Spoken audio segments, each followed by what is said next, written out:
Good evening and welcome back from the Writers Association of Northern Appalachia's annual conference happy hour. For those of you still standing, or at least sitting upright, I'm Damian Dresick, conference chair, and I'd like to just thank everybody for attending. I have been hearing I was unable to attend as many sessions as I wanted to today, just bouncing back and forth between things. But I've heard really, really amazing feedback from a broad array of attendees.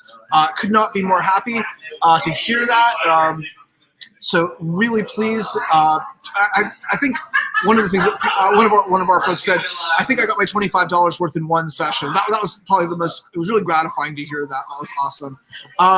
One thing I do want to say is now everyone who is hearing me is a member of WANA, and we are going to be sending out membership cards very soon. Is that right? Absolutely. So you'll get your WANA membership card, and we will be talking about, as we grow as an organization over this year, what that means. And certainly it means more opportunities for you as writers in every way, in terms of publishing, in terms of presenting, in terms of mentoring, and a number of things that we have in store for you. And of course, what do we need the most? It's an opportunity to be a part of the Writers Association of Northern Appalachia. So if you're interested in helping us plan the conference, if you're interested in helping us plan retreats, if you're interested in working on our journal, Appalachian Lit, please, keep in touch. And we're really looking forward to working with everybody this year. We're so excited, even in the face of the pandemic, that we've been able to have terrific attendance and able to put on a successful event. I think that's what I've got to say. Yeah, so we do have a program for you this evening. It won't take long because I know that most of you are probably here to hear our absolutely incredible keynote for this evening, Sarah Elaine Smith. Those of you who attended this morning's keynote with Richard Haig, he was absolutely fabulous, and I know Sarah is going to just be right in the same ballpark because she is phenomenal as a writer and as a speaker. So I do want to take a moment before we get into the nitty-gritty of this program to recognize my advisory board. It's handy that my vice president is right here next to me. We are at the Vagabond Kitchen in Wheeling, West Virginia, by the way, for those of you who don't know. And we had our happy hour here. If you missed it, I have to tell you that the Mountaineer Mule is definitely worth. I have not tried the Mountaineer Mule. Oh my goodness, you must try it. I want to just try and remain vertical. It's topped with peaches, and you can't beat that. Very good. And in addition to being my vice president, Damian, of course, as you know, is the conference chair this year, and also my co-host on WANA Live, which, if you haven't tuned in, it's on Thursday nights at 8 p.m. You can find us on Facebook. You can find us on YouTube. And if you ever want to find our link, just please let us know. We've had amazing writers on the show. You said we about have had more than 90 writers from all over Appalachia. Everyone from Penn Faulkner finalists, National Book Award finalists, to the children who won the Royal Hannah Review's teen poetry contest. Absolutely. Everybody in between. We've had a lot of different writers on there. So that's Damian, but I would also like to thank Donna Zarilla. I didn't tell her that I was going to pop her on there for a second. No, you didn't. Donna is our treasurer. But she's also everything else. She works on grants. She makes sure that we know what money we have. And she also is my support system that I message at 11 o'clock at night and say, can you believe these other bozos that we're working with? I'm kidding. But Donna is a wonderful, supportive person, and we could not do what we do at WANA without her. She is the one who's been the driving force of getting us our 501c3 status, which is, we're getting closer and closer to that every day. Thank you, Donna. Thank you, and I'm loving the conference. And thank you for everything you've done to pull this together and all your tech magic. So. Of course. We could not, seriously couldn't do this without you. Well, yeah, thank you. Pam Swiss is here too, and Pam and I go way back to 2008 when I started working at California University of Pennsylvania, and she said, hey, Northern Appalachian people like us, we got to stick together and do great things. And that's what we've been doing. She and I have worked together on conferences even before WANA existed, and also through the Northern Appalachian Network. And Pam makes sure that we do everything right, because she has done everything wrong in the past at one time or another and learned from her mistakes. Is that accurate, Pam? That's very accurate. Yes. Thank you for everything. For real. Thank you. It's an honor and privilege to be working with y'all. It's awesome. Ellsworth on here, and it's funny. I think, James, you think that we don't put you to work enough. And that's because we count on you to be that lone voice of reason to keep all us other, writers who are like in the ephemera. Oh, look, pretty. That's chatty. Let's do that. It's good. And you're like, wait, you haven't thought about that. And we really rely on that. So you've been so helpful to us, James, in every way. James also our Twitter neighbor. That's right. James also runs our Twitter, and we need him. For that. You're our North Star, James. Absolutely. Yeah. Well, thank you, Christina and Damien and Donna and Pam. I really appreciate it. It's been a blast today. I've had a lot of fun moderating and getting to go to some great sessions, and it was a lot of fun to present too. I'm looking forward to seeing the recording of it. Did you record it, James? No. Well, you're just going to have to call him and do it all over again. I have a PowerPoint I can send you, There you maybe. go. He'll send you the PowerPoint. How's that? So, last but not least, Dan Reedmiller, our comic grounder, the person who breaks the tension when we need it, and also does stuff with us with marketing and tries to remind me of all the stuff that I'm forgetting to do by sending me urgent emails. Thank you, Dan, for all of your help with everything, because we couldn't do it. If we didn't have all of you, we would be nowhere. I mean, really, I couldn't do it alone. He couldn't do it alone. None of us could do this by ourselves. Well, I am happy to be a part of this. To be honest with you, years ago when I very first went to the inaugural conference, I never thought I would be like a part of it like this. But I had such a great time. And I even honestly, with the stress pimples that I have from this conference, I am so glad that I know you guys. I'm so glad that I'm a part of this.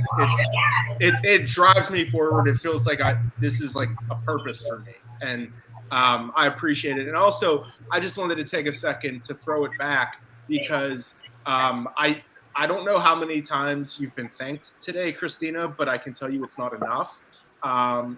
Everything you've done for this conference. I was just texting a friend and who was asking about the conference, and I said, yeah, I mean, we all work pretty hard, but mostly like our president does all the stuff. It's she's amazing. So I just want to take this moment to like put the praise on you. Like, you deserve all of the thanks for this doesn't exist without you at all. Like, it might exist without us, but it does not exist without you. Like, so you deserve all the praise. Thank you. We're doing a collective. We're not worthy. Okay. Well, thank you all so much. Wave. And here's the real truth, that a leader is only as strong as the people who follow her.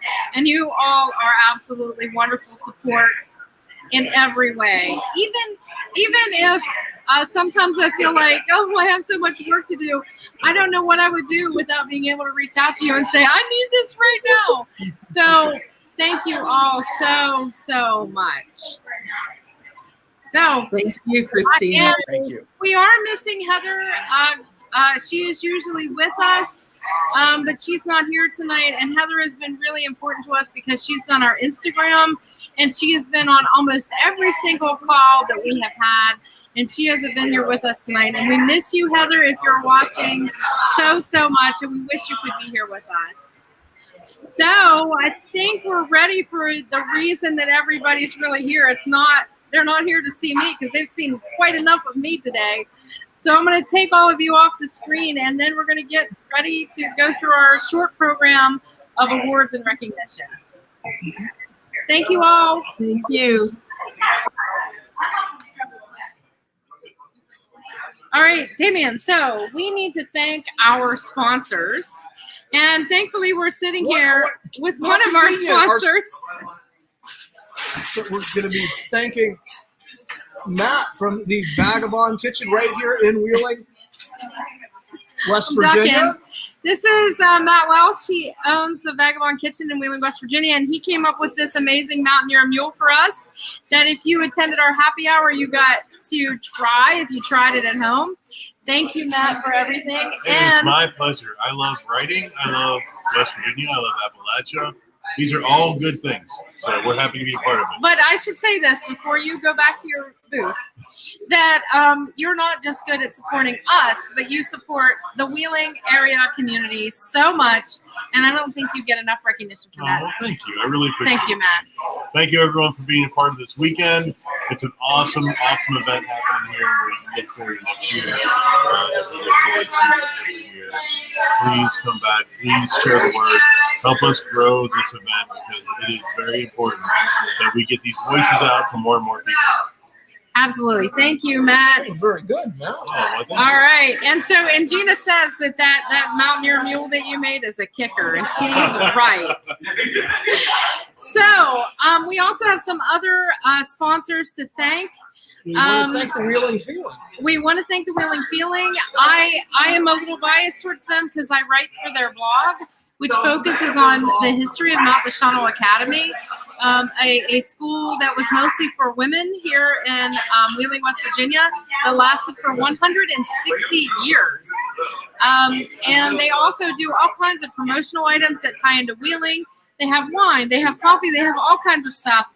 Go to their website and see what they have. They also do screen T-shirts and so many other things. So we love the Wheeling Feeling. They are great supporters. They believe in Wheeling and its growth. Also, we have something very, very brief from the Wheeling CBB. And this is a little commercial that I think will encourage you to come and visit my city, the Friendly City.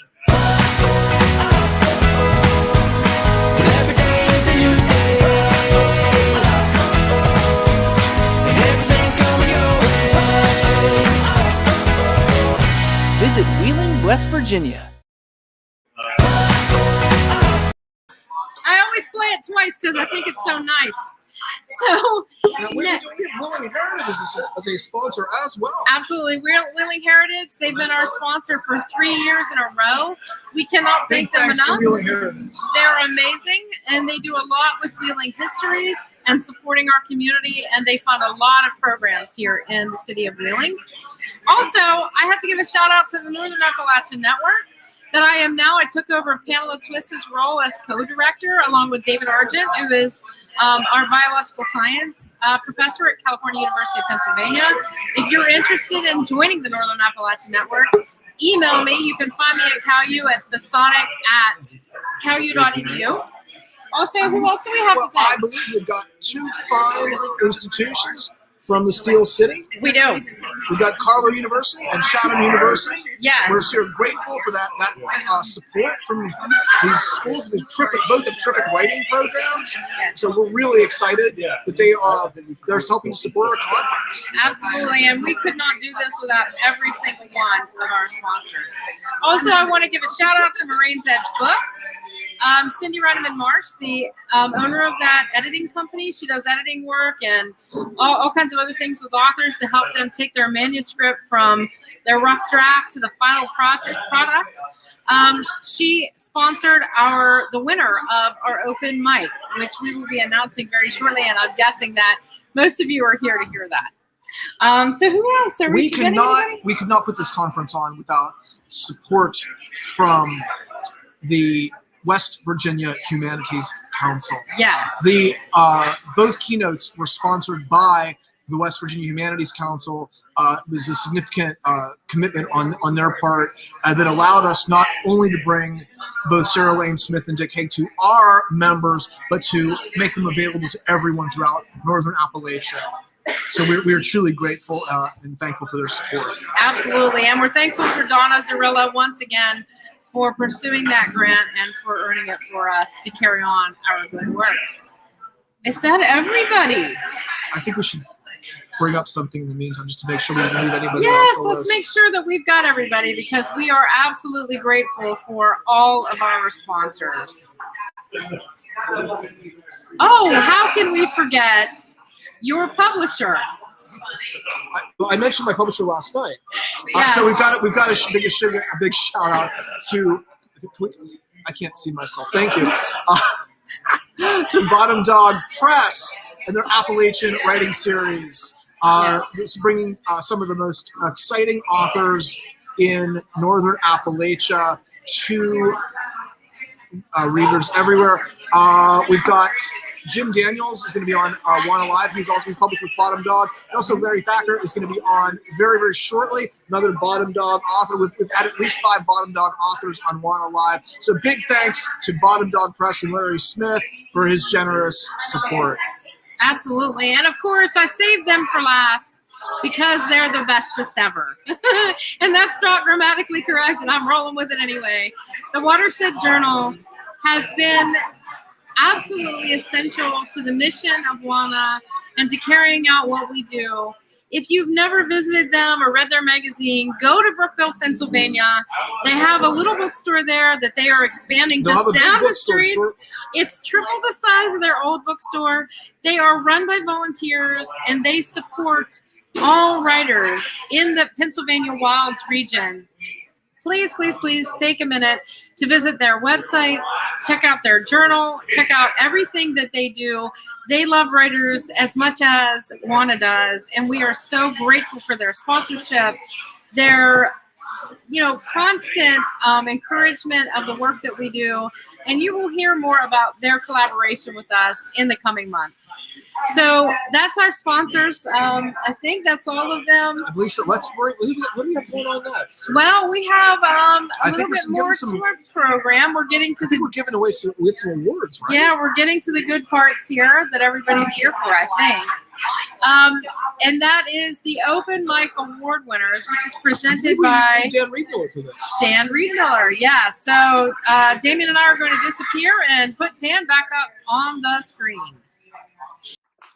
Hi, and seeing Christina and Damien together in person reminds me of the fact that WANA Live reading series on Facebook and YouTube is really the thread that carried us through some uncertain times. And so if you haven't checked that out, please be sure to check that out. And thanks to Christina and Damien for doing that. That's amazing. And so now the awards.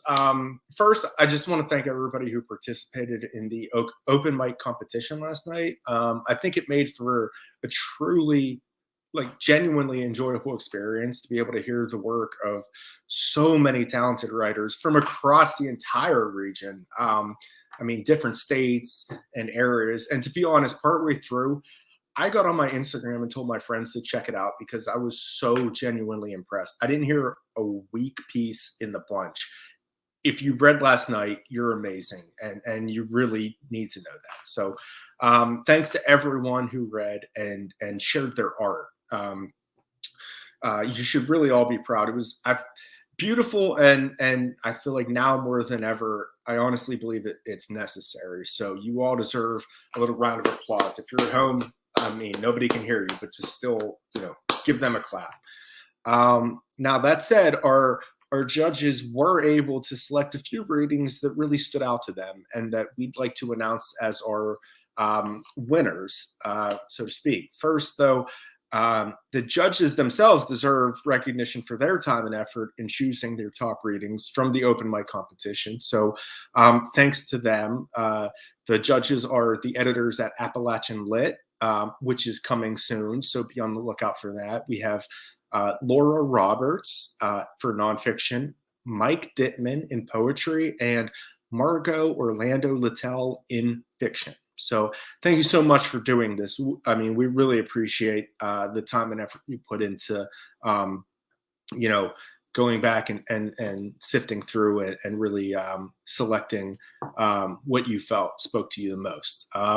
As for our readers, I'll start with some honorable mentions. Okay, so These are people who deserve to be at least, spoken about, because their readings were right up there. I mean, and I watched the whole event. These really were great.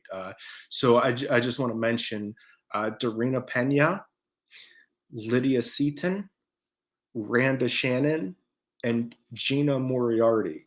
Well done. I mean, really, your pieces were amazing, and you should be proud of yourselves. But now, without further ado, the award recipients are, for nonfiction, we have Zuleika Bjork, and I even wrote that phonetically so that I wouldn't mess it up. For poetry, Mary Lucille DeBerry. For fiction, Jerry Rager. And finally, our grand prize, which I should say is sponsored by Moraines Edge Books, and for which the winner will receive a manuscript assessment of about 5,000 words of prose, or an equivalent in terms of time of poetry, from Cindy Reineman Marsh of Moraines Edge Books. The grand prize goes to Bonnie Proudfoot. So congratulations to all of our recipients. And again, sincere thanks to every single one of our readers. I love that people from our region are sharing their art and showing what they can do. You all don't understand what that means to so many people who watch. So thank you very, very much. And that's it for the awards portion. So Christina and Damien, if you want to take it away. Thank you so much, Dan. Thanks, and Dan. Congratulations to all of the winners. I have to say that was probably one of the best open mics I've ever attended, and I've attended a lot of open mics. You all did an absolutely wonderful, wonderful job. Some terrific work. Absolutely, and the congratulations are pouring in the comment section right now on YouTube. So wonderful work, everybody. Congratulations. Bonnie says, kind of staggering. Thanks so much. And, I know a lot of you know this, but I've known Bonnie Proudfoot for like 27 years or more. And she continues every day to amaze me, even though I know she's the most amazing person. So congratulations, Bonnie, and to all the other winners. So next up, we have the presentation of our first annual Mad Women's Scholarship. So let's bring Donna Zarilla back on camera. Hi, Donna. Hello, how are you? All right, good. Hi, I'm here to present the first annual Mad Women in the Attic Scholarship. I'm a Mad Woman, once a Mad Woman, always a Mad Woman. I'm not in classes right now. First of all, I'd like to thank Marian Hannon, a poet, for sponsoring this scholarship. That means a lot to us and to our recipient.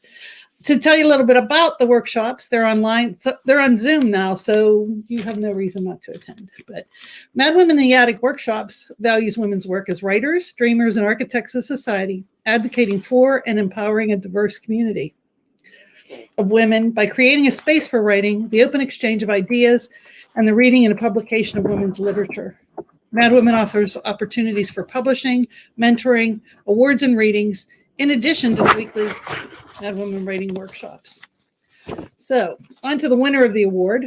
The winner of the first annual Mad Women Scholarship is Karina Dorsey from Pittsburgh. Karina is a business owner and a student. She writes poetry, fiction, and CNF. Her memoir, entitled Wildflowers, Orchids, and Men Who Pluck Them, will be released in winter of 2021. You can find Karina's work featured at blackbooklady.com. Congratulations, Karina, and I'm looking forward to reading your memoir. Thank you.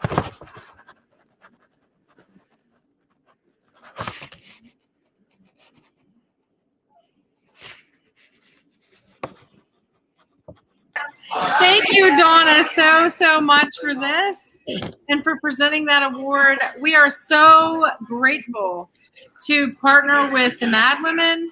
And I know that so many of us have been part of the Mad Women community. you certainly before I got involved, and I just got involved this summer. So thank you so much for presenting that.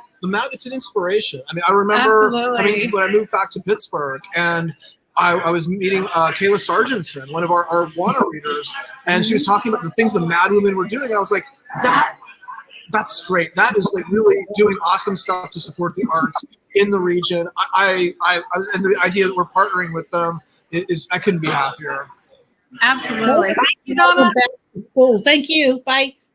Yes, and we've got a lot of Mad Women out there that are saying thank you so much. And Sarah Williams Devereaux, who does it all for Mad Women. Thank you, Sarah, for being here and for being part of this, everything that we do. Awesome. Thanks, Donna. And then, So we need to what's get up James next? Charlesworth. Yes, so we have one last thing we have to do before we bring out the incomparable Sarah Elaine Smith, and that is the Watershed Journal and Literary Group Scholarship presented by James Charlesworth. Hey, James, take it away. Hey, everyone. So I am very excited to be here on behalf of WANA to announce the winner of the Watershed Journal Conference Scholarship. The scholarship is sponsored by the Watershed Journal Literary Group, which, as Christina explained, is a grassroots autonomous nonprofit organization whose mission is to empower and elevate regional authorship and readership in the Western Pennsylvania wilds through their bookstore, quarterly magazine, annual cooperative publishing, podcast, blog, community building, and literary events. The Watershed Journal Literary Group aims to provide access to opportunity and resources for writers and readers. The Watershed Journal Literary Group has also been extremely generous in assisting WANA and in helping to make this conference happen. So I urge you to please go online and learn more about this phenomenal group and all the great initiatives they're spearheading at thewatershedjournal.org. The is part of the URL, so it's thewatershedjournal.org. I am very thrilled to announce that the 2021 winner of the Watershed Journal Conference Scholarship is Natalie Thomas of Clarion, Pennsylvania. Natalie is currently attending Clarion University as an integrative studies major.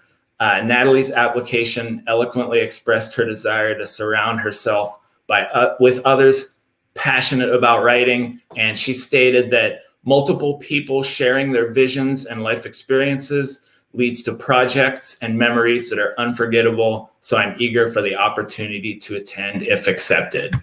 Natalie was specifically interested in attending Rondalyn Whitney's presentation on narrative medicine, Matt Ferentz's presentation on the politics of writing, and Michelle Zirkel's session on cleansing your creative chakra. Natalie, we congratulate you on being recognized by the Watershed Journal Literary Group, and we hope you had a great time at the conference. Thanks, everybody.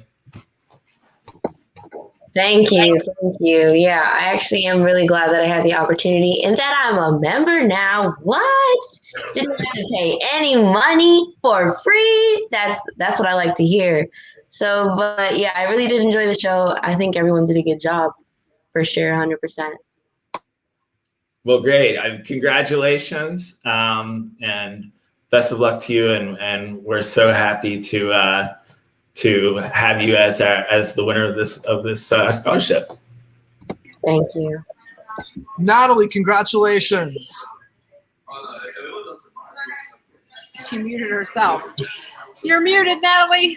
Oh, yeah. Thank you so much, guys. Like, I really appreciate the opportunity.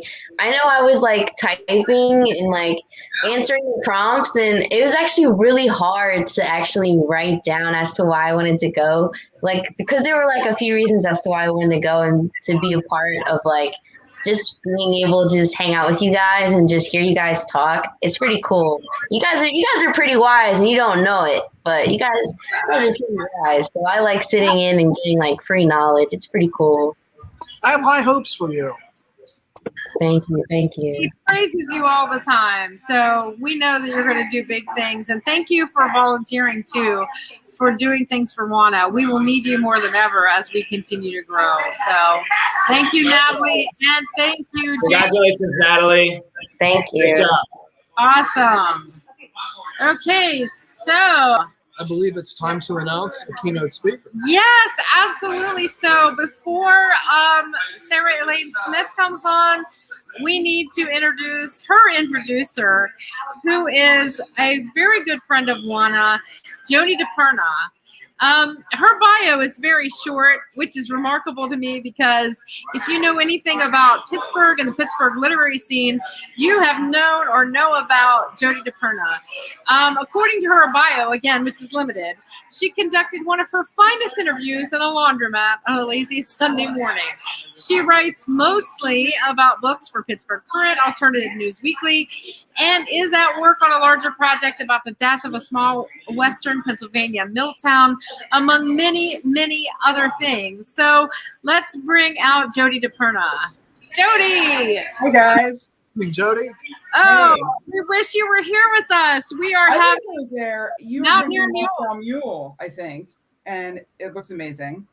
fantastic. So let us Glad. go off the screen and you can introduce the wonderful Sarah Elaine Smith.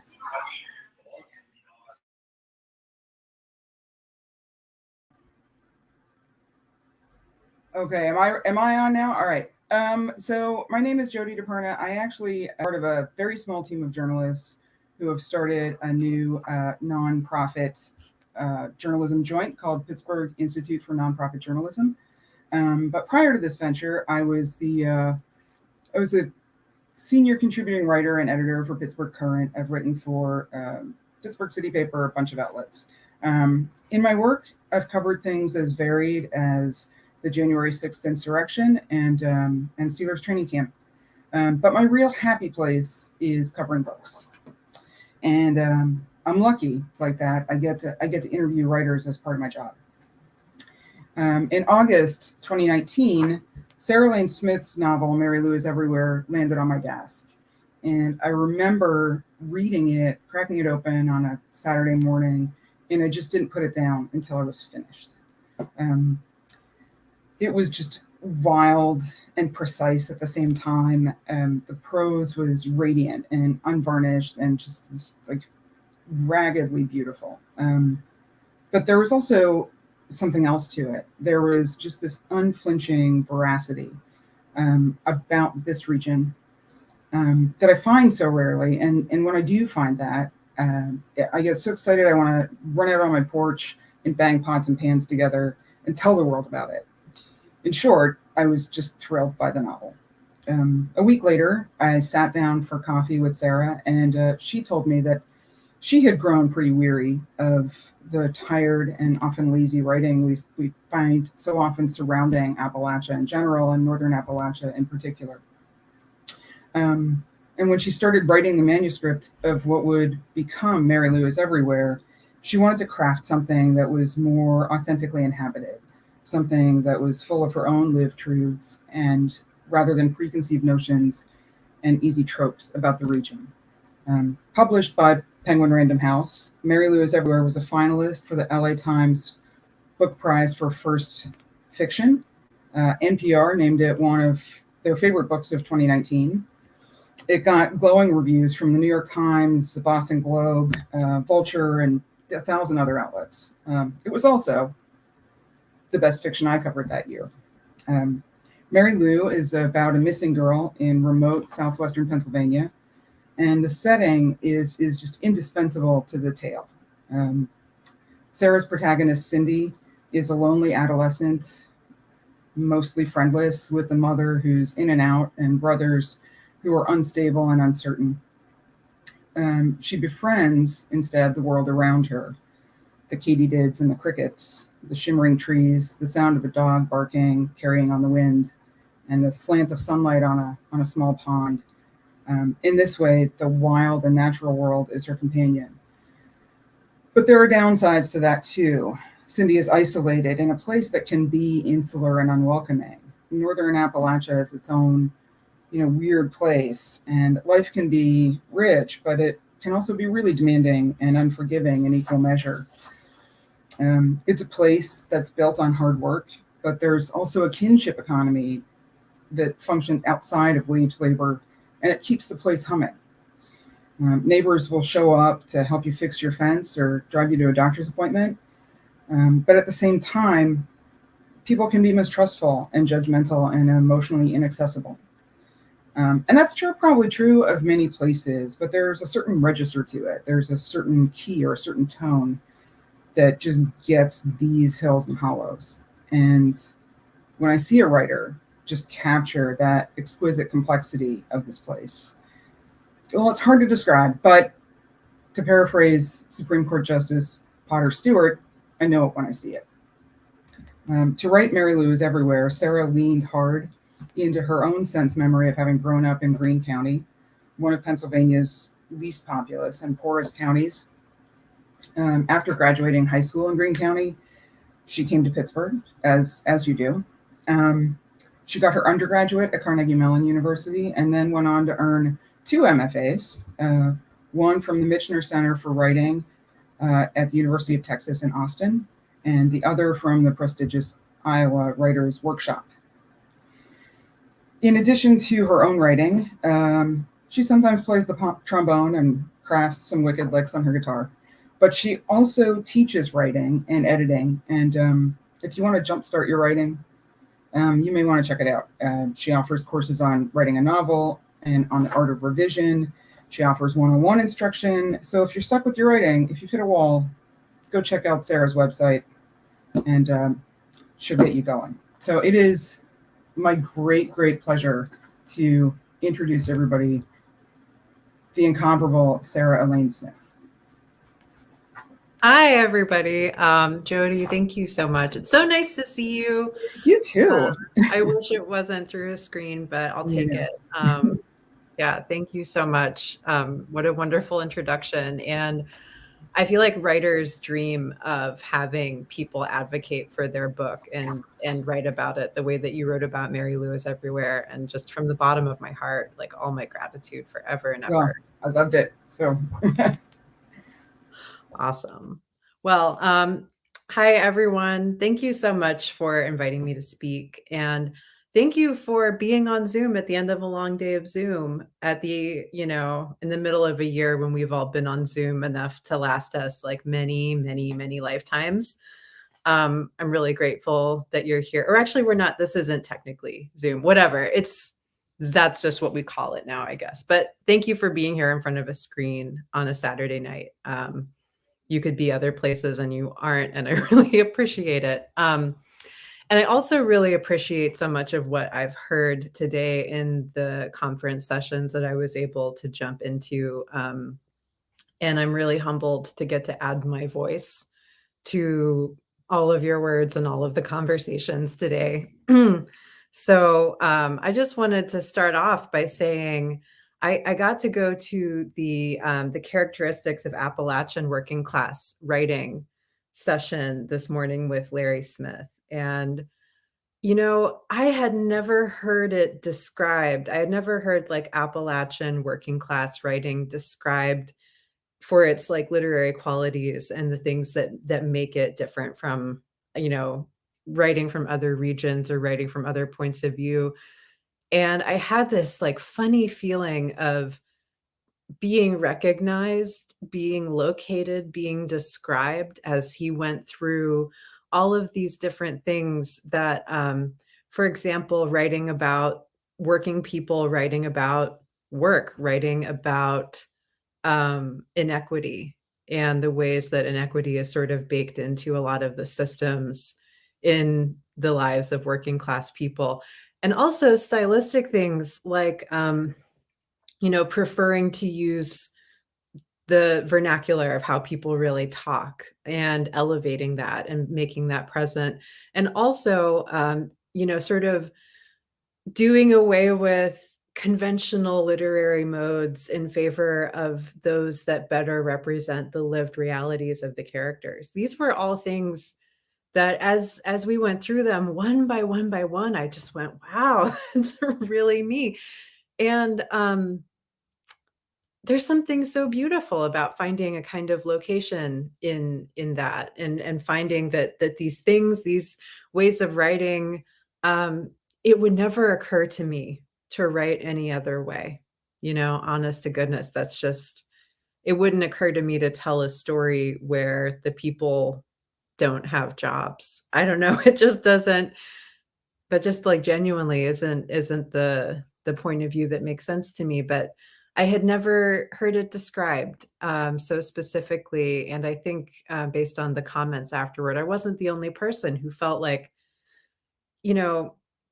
really refreshed by hearing these qualities of our literature being described and centered as a true style, a true mode, a true voice, and not something that is sort of like incidental or mistaken. And,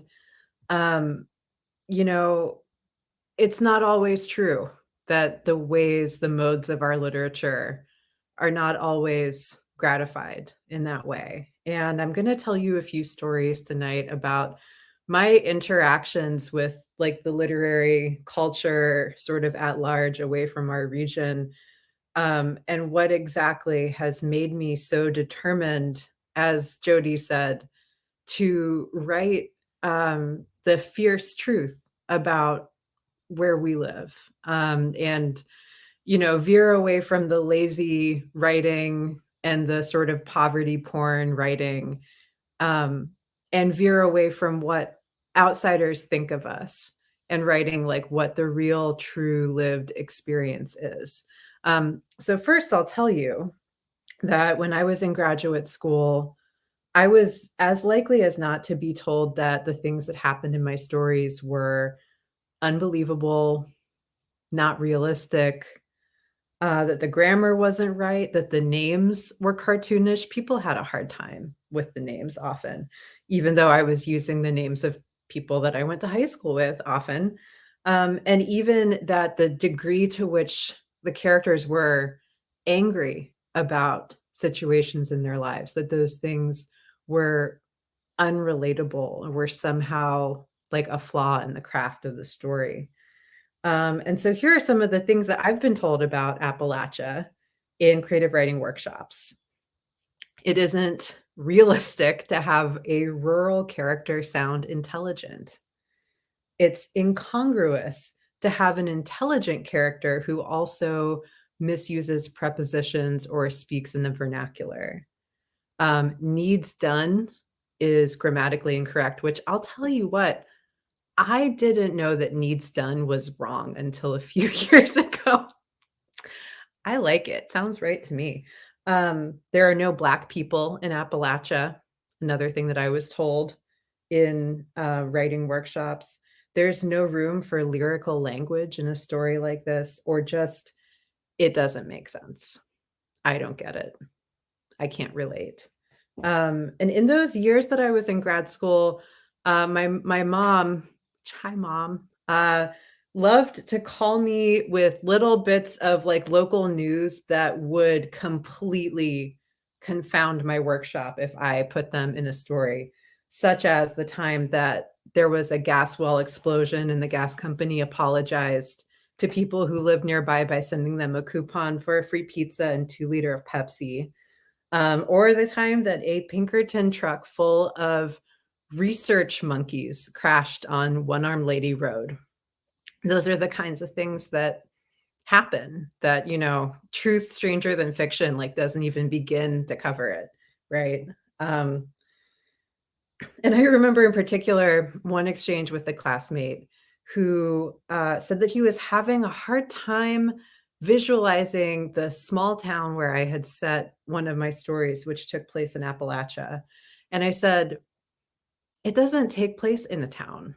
And he said, what do you mean? I said, it's like a house out in the middle of nowhere. There aren't any other houses around. It's just the house and wilderness. And he looked really confused and he said, so you're saying it's a small town?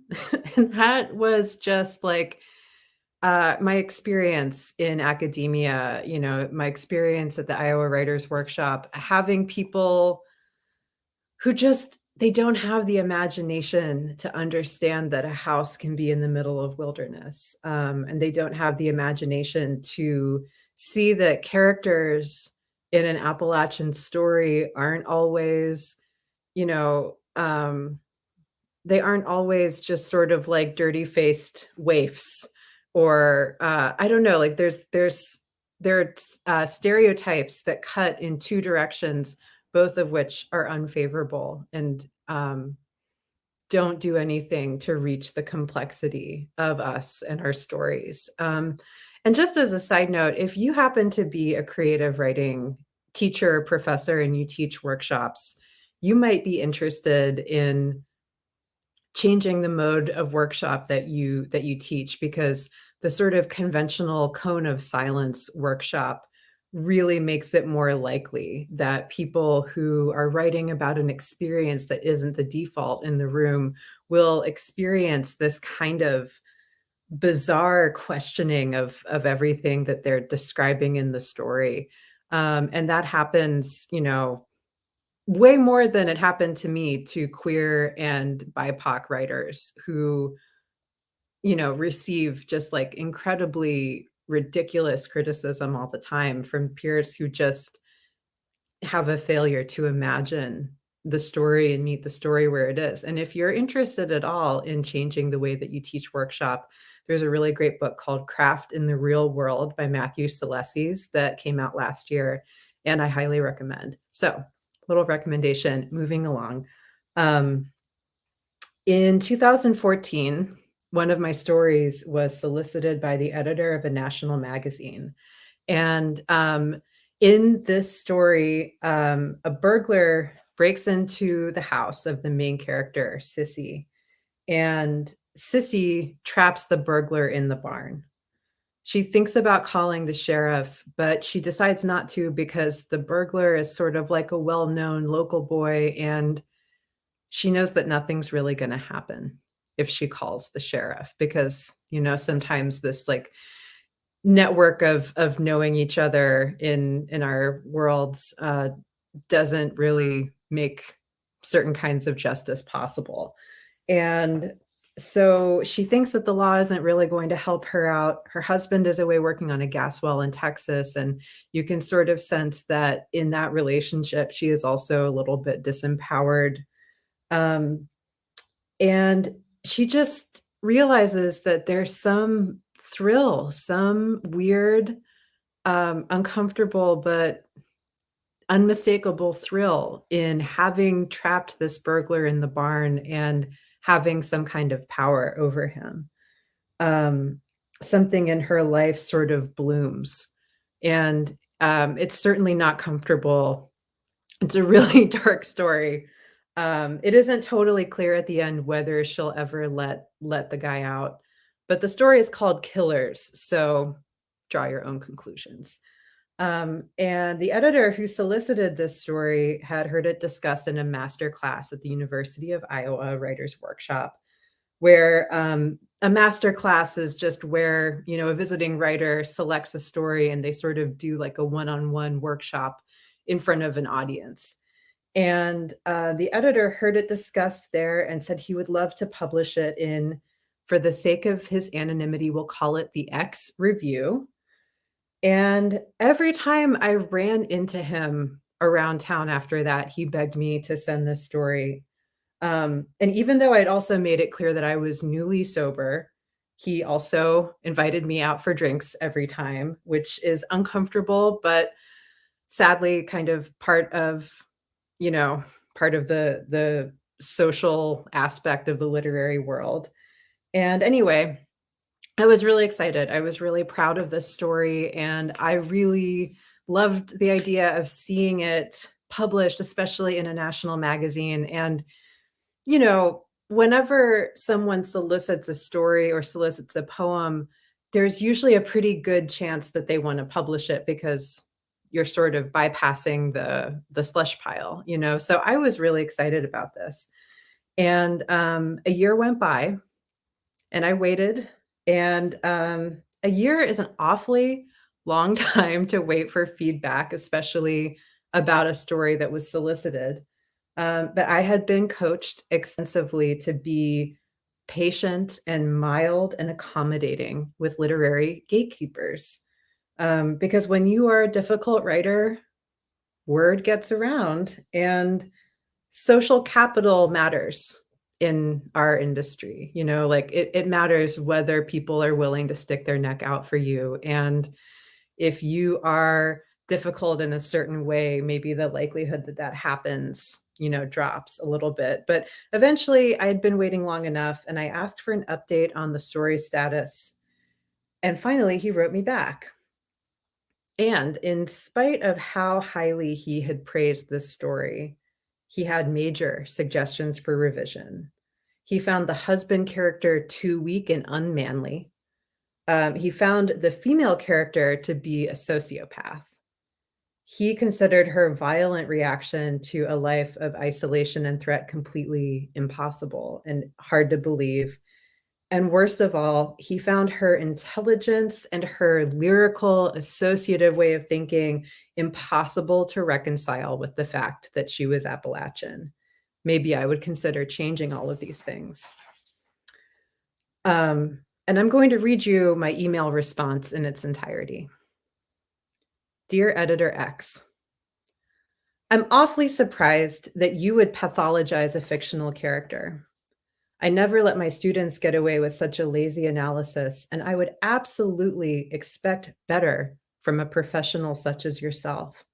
But more to the point, I'm outraged that you would offer such a normative patriarchal revision to a story about the isolation and perpetual threat of life as a woman in rural America. I didn't write a story about a woman who will wait for her husband to deal with things. I didn't write a story about a woman whose slow burning rage is expressed in convenient or conventional ways. When you complain that the character seems unrealistic because she is both intelligent and rural and uses prepositions improperly, you are failing to meet the story where it is and failing to imagine that the person who wrote it might also be such an impossible beast. When you qualify the character as a seeming sociopath, you are failing to read the story that I wrote. Your critique amounts to attempted erasure of an experience you simply refuse to understand. Please learn how to read. I wasn't even going to respond, honestly. I got your email the same weekend Trump's Grab Them by the Pussy tape came out, and it gutted me to have yet again the profound experience of being triggered by the words of a man in power, while also being told by a literary gatekeeper that the world as I had described it was not believable. And furthermore, that the consciousness carrying the point of view was deranged for describing it. It was especially galling to get this response from someone who had cared so little about my work as to make me wait a year for a response. When I lived in Iowa City, you asked me to let the X Review publish the story every time I ran into you. Why on earth? If you want to publish a story in which women submit to men, a story in which rural people are dumb in all the ways you expect, well, there are certainly plenty of those stories out there, and you don't need to engineer mine to your purpose. I didn't say anything then because I thought, well, it would probably sound like sour grapes, even though I agreed with some of your suggestions, or it would be met with some condescending faux apology along the "I'm sorry you feel that way" line, which, if that's what you have to say, please don't bother. Say it to yourself in the mirror while you're brushing your teeth, but don't say it to me. I'm responding now because it has become clear that I need to call the people in my life into accountability. I'm not asking you to publish my story. This story deserves a better home, and I deserve better too. I'm asking you to think about the ways you read and the ways you edit, and I'm asking you to change. Writers who are not straight white men tell stories that may surprise you or may take you beyond surprise to disbelief. Those stories are invitations to see the world. Things you don't understand are not necessarily flawed. Please learn how to read. It's so cathartic to get to read that out loud because, you know, as is so often the case in the literary world, it's really important to maintain your reputation, your facade, and to be difficult in any way seems like a liability that you can't afford. And, you know, I'm not necessarily recommending that anyone write a letter like this to any editor. I may have done something really stupid in sending this email. And, you know, for all I know, I've damaged my reputation in some of the rooms where people decide what gets published. But I stand completely by what I said. And I'm sharing this with you tonight for two reasons. One, I don't think politeness serves us. Hell yeah, Bonnie. Hell yeah. I don't think politeness serves us when it covers up the ugliness of how things sometimes work in our industry. My goal isn't to shame or cancel the editor in question, which is why I'm not naming him. My goal is to reveal how boldly people in publishing can ask you to cut the soul and purpose out of your own story to suit their comfort. And maybe this is a warning, maybe it's a validation if you've ever experienced the same thing. And especially if, like me, you felt some kind of pressure and really shame to suppress an incident like this in order to maintain your reputation. And my other reason for sharing this tonight is this. We have a lot of work to do because we have to teach these motherfuckers how to read. It's simple as that. And, you know, I know that you all know. Thanks, Jessica. I know that you all know how to do this. It's by not pulling punches and not nicing it up, and especially saying no to people who want to filter our writing, our voices into something simple and palatable. I wish that I could wake up tomorrow in a literary landscape that didn't try to sand the edges off of writing that's too much, too fat, too poor, too queer, too trans, too Black, too tough, too lyrical, too sad, too empty, too irreverent, too unbelievable, too old, too young, too impolite, too heartbreaking, too evident of the gaps between one America and the other. Too in love with the land, too much slang, too much of the Bible, too much God, too much devil, too many gas stations and ghosts and land agents and fire from ancient jungles turned into coal. All of those things which are, in essence, Appalachia to me. But our writing makes room for more of us. Each book that pushes this threshold past the stories that people are ready to read, or the writing that people are ready to read, frees up space for another book and another one after that. And it matters. And I know sometimes, especially right now, it's kind of hard to feel like it matters because there's so much suffering and there's so much tremendous difficulty facing all of us in all kinds of directions. But I will say this. A book has made me feel less alone from time to time, and I think that's enough. And I remember the first time actually that I read something that felt Appalachian to me. It was a Breeze Pancake story, Trilobites, and I really felt it on the page. It was the midday dark sort of darkness of Northern Appalachia, ugly and plain and perfect. And I thought, we get to be in books too. Maybe all of the ugliness and beauty that I've seen gets to go on the page too. And even if it's nearly unrecognizable to people like the editor of the X Review or my classmate who couldn't imagine a house surrounded by wilderness. And 7 years later, I have to tell you, The Story Killers is still not published, sadly. Maybe it would have been if I'd made those changes, but maybe not, honestly. I'm still proud of it. I still think it's a good story.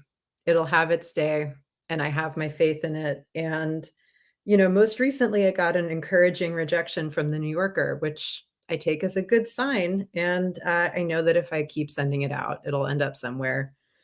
And my experience with the editor of the X Review gave me something really valuable. It made me determined more than ever to get a wise ass, lyrical, smart, cussing, defiant Appalachian story on the page in my novel, and to find the people who would meet that story with the respect and care that it deserves.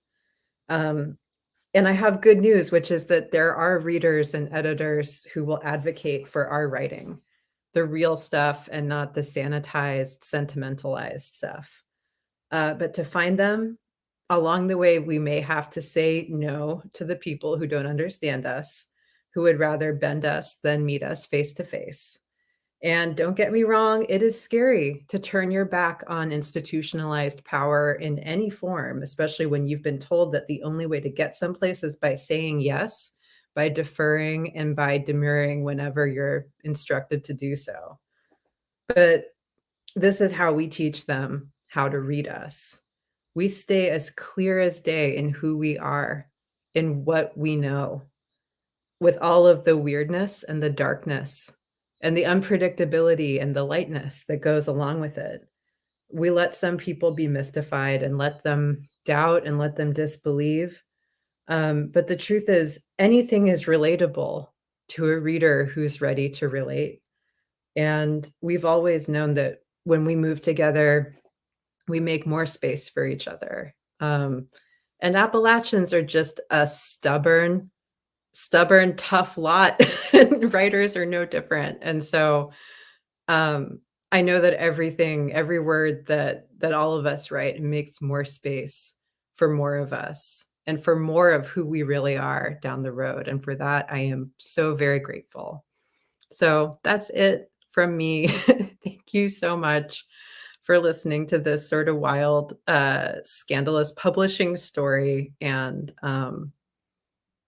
yeah, I'm just so grateful to be here with you tonight. Thank you. Sarah, thank you so much for telling that story. It's a story that needs to be told. I think it's something that many of us have in different levels of publishing, of storytelling, have dealt with.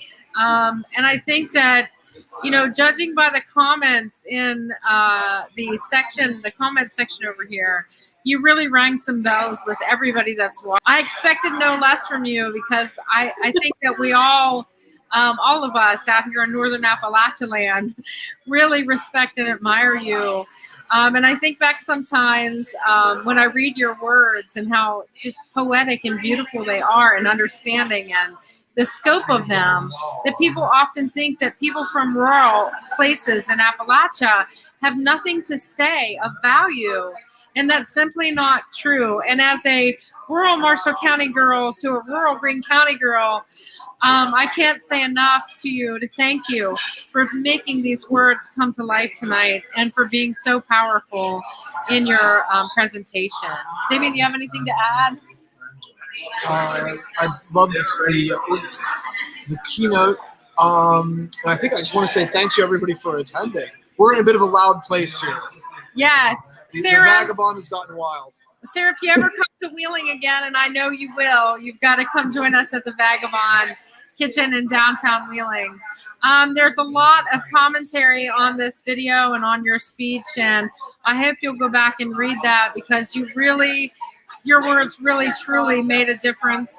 And I think those of us who have, as writers, who have tried to get our stories out there, who've tried to get heard, can really appreciate absolutely everything that you've said tonight and what you've been through. And it's interesting, I don't know if you caught Dick Haig's speech this morning, but it's interesting to see how his words, which really talked about the history of Appalachia and Northern Appalachians within that context and that future. And Sarah, you are the future of Northern Appalachia. And I think we all want to be along for the ride and be part of that bigger conversation. And thank you so much for doing this, for your powerful words, and for writing a really beautiful, difficult, and challenging novel, and really talking to, I think, sharing with the world, what is life like in Northern Appalachia?